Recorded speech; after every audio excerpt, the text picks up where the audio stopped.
There is only one episode in the early years of which I have a direct memory. You may remember it too. Once, in the night, I kept on whimpering for water. After several vigorous threats had failed to have any effect, you took me out of bed, carried me to the balcony, and left me there alone for a while in my nightshirt, outside the shut door. I dare say I was quite obedient afterwards at that period, but it did me inner harm. Even years afterwards, I suffered from the tormenting fancy that a huge man, my father, the ultimate authority, could come almost for no reason at all and take me out of bed in the night.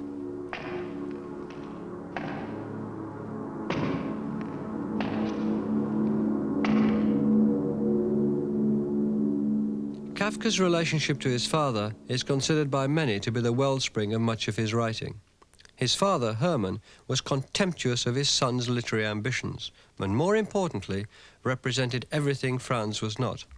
Hermann was strong, while his son was sickly, successful and confident in life, whereas Franz was shy and gauche, married, while he remained a sad bachelor. Hermann Kafka never hid his disappointment from his son, and as a consequence, figures of authority pervade his writing, as do themes of chastisement. In the Penal Colony, a short novel, is about a machine that punishes offenders by cutting the name of their crime into their flesh like a ghastly parody of the printing press.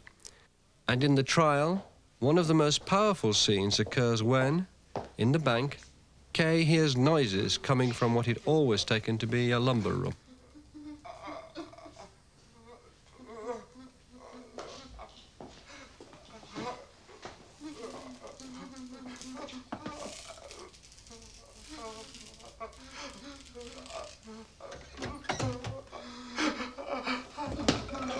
What are you doing here? Sir, we are to be flogged because you complained about us to the examining magistrate. I never complained, I just said what happened in my rooms. We're only being punished because you accused us. If you hadn't, nothing would have happened, even if they'd discovered what we did.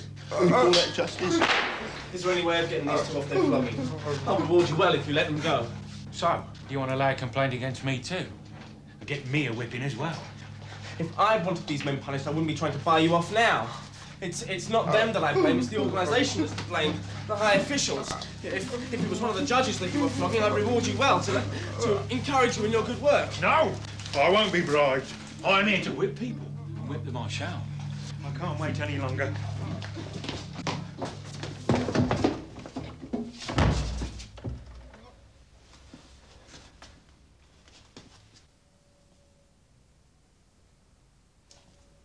It's only me. Good evening, Herr Assessor. Has anything happened? No. Just a dog howling in the courtyard. You can go back to work.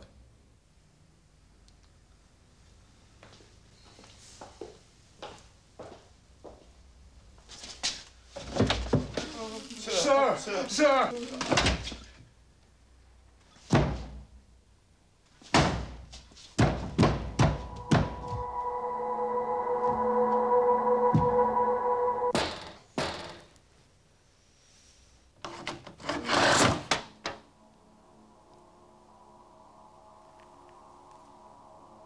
Open the door. I'm a friend of the Herr Advocate. The Herr Advocate is ill. Open the door. I must speak to the Herr Advocate.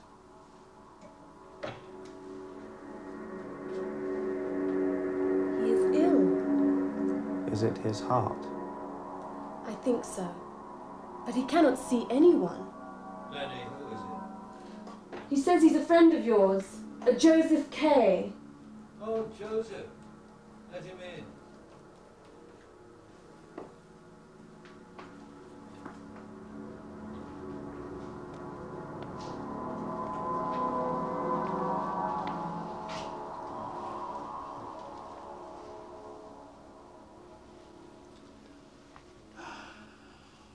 Are you really ill? I can't believe it. It's one of your heart attacks that'll pass over like all the others. Maybe. But it's worse than it's ever been before. You see that my master is ill. As the trial progresses, Joseph Kay, the resolution of his case still no nearer, attempts to take matters into his own hands. You go now, Lenny. The whole of the second half of the novel consists of various encounters Kay has with people who've some knowledge of the workings of the court, but they do little to enlighten him. His first step is to consult an advocate.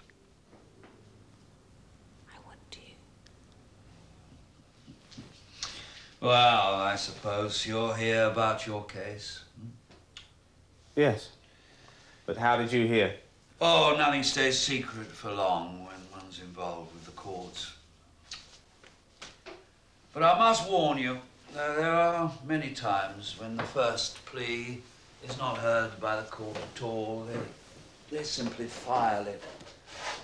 If this happens, we must prepare a second plea and so on, until the court agrees to take up the case. Don't forget, either, that the proceedings of the court are not public. They could, if the court considered it necessary, become public, but the law does not prescribe that they must be made public.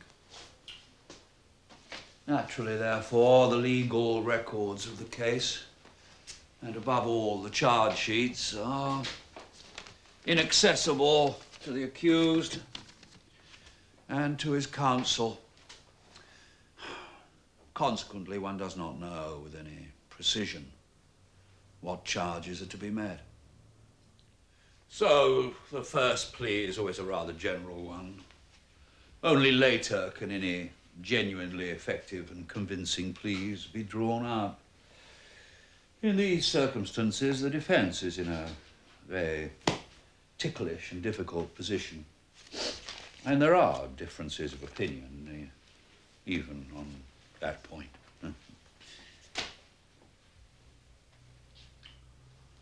Is Lenny pestering you? Pestering me? Yes. I suppose you can't help noticing that she is pestering you. Oh, don't let it bother you.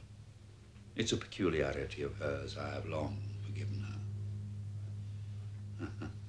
It doesn't surprise me as much as it seems to surprise you. If you have the right eye for these things, you can see that accused men are often attractive. It's a remarkable phenomenon, almost a natural law.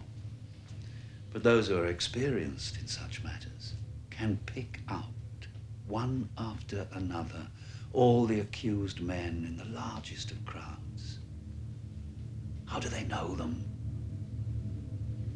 It can't be a sense of guilt that makes them attractive, for it behoves me to say this as an advocate at least. They can't all be guilty. And it can't be the justice of the penance laid on them that makes them attractive in anticipation. For they aren't all going to be punished. So, it must be the mere charge preferred against them that in some way enhances their attraction. Of course, some are much more attractive than others, but they're all attractive, even the wretched ones.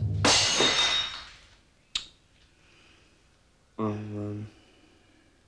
just go and see what happened.